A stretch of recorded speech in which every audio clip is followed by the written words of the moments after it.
Hi hi good morning అందరికీ. Hi friends, ఎలా ఉన్నారు? బాగున్నారా? నేను మీ భవాని. నేనైతే ఈరోజు మాత్రం బాగాలేను ఫ్రెండ్స్. ఎందుకు అనుకుంటున్నారా? నిన్న అంటే ఈరోజు పిల్లలకి పేరెంట్స్ డే అనేసి నిన్న చెప్పాను కదా, స్కూల్ దగ్గరికి వెళ్ళాను.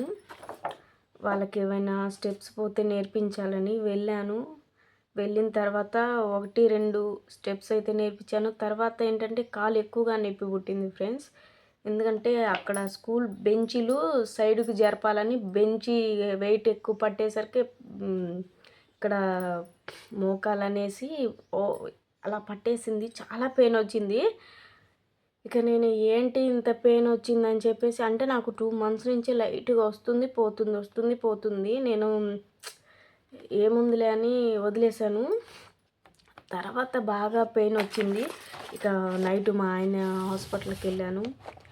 ఆయన ఎక్స్రే తీసి డాక్టర్ దగ్గరికి అయితే పంపించాడు. ఇదిగోండి, వెళ్ళి వచ్చేసేసరికి 9 అయింది. మందులు చూడండి ఎన్ని మందులు ఇచ్చారు.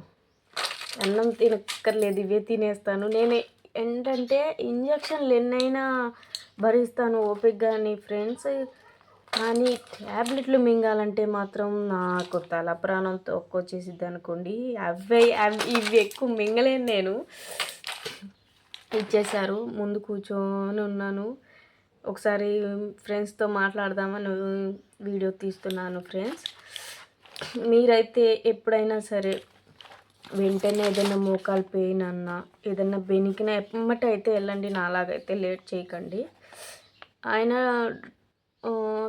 ఎక్స్రే తీసిన ఆయన వచ్చేసి మోకాలు సైడ్ కొంచెం లైట్గా జరిగిందన్నాడు. ఓకేనని నేను డాక్టర్ గారి దగ్గరికి వెళ్ళాను. అక్కడ ఆయన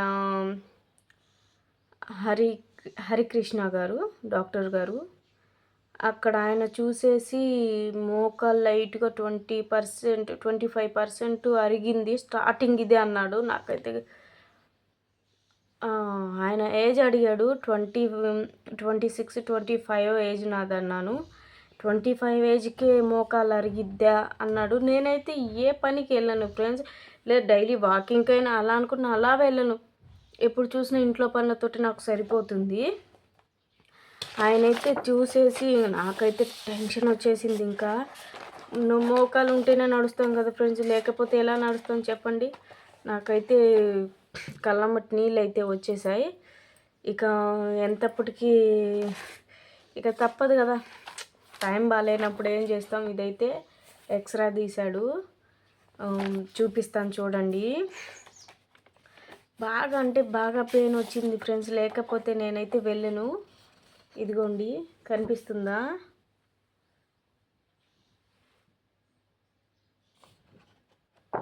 ఇక్కడ అరిగిందన్నాడు. ఇది స్టెప్ 1, స్టెప్ 2 అలాగనమాట. అందుకే ఫ్రెండ్స్, కావాలి అన్నప్పుడు, మన టైం బాగోలేనప్పుడు ఇలాంటివన్నీ జరుగుతుంటాయి. లైక్ తీసుకోండి, ఓకేనా ఫ్రెండ్స్? మీరైతే లైక్ చేయండి, షేర్ చేయండి, సబ్స్క్రైబ్ అయితే చేసుకోండి. కొంతమంది చూస్తున్నారు కానీ లైక్ చేయట్లేదు, సబ్స్క్రైబ్ చేసుకోవట్లేదు. చేసుకోండి. నాకైతే 1000 సబ్స్క్రైబర్స్ అయ్యారు. పరిస్థితుల వల్ల నేను సెలబ్రేట్ చేసుకోలేకపోయాను. నాకు సబ్స్క్రైబ్ చేసిన అందరికీ కృతజ్ఞతలు యూట్యూబ్ నుంచి. అండ్ నా సబ్స్క్రైబర్లకి ముఖ్యంగా అందరికీ నా కృతజ్ఞతలు అయితే తెలియజేసుకుంటున్నాను ఫ్రెండ్స్. హ్యాపీ. ఓకేనా? మళ్ళీ రేపటి వీడియోలు కలుద్దాం. అంతవరకు సెలవు. Bye friends.